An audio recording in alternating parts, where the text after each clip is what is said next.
So hi everyone, today I'm going to review the Zoxkoy Charm phone mount holder.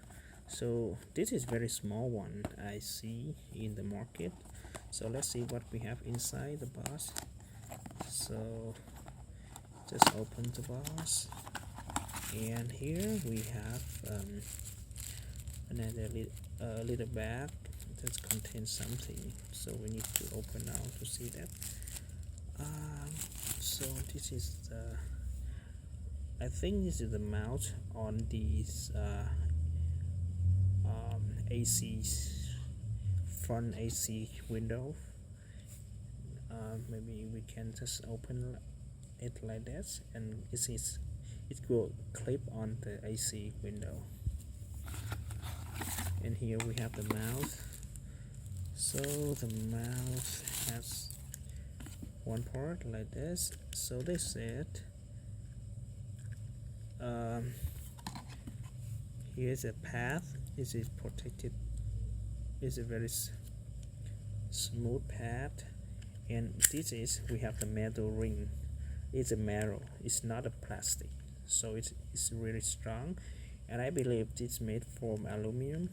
When we press it like this, the mount gonna push out, and this is extension. So normally when we don't use this, it's go back inside like this. So we have very compact and small holder, and when we put it like that, it's gonna pull out, and we can place the phone here. And normally I think this one can hold the phone with the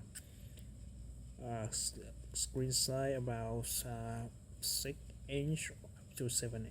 So we cannot use for iPad or the iPad mini, or a phone that the screen is more than 7, like 8". So when we put in the car, we have to remove the ring, and we put it here, and we insert it into the hole. We need to press it pretty hard because it is very strong, and then we secure it by the ring. So it is easy to install, and in the next part you just clip it on the car windows. That is, so it's very small and compact. That's it.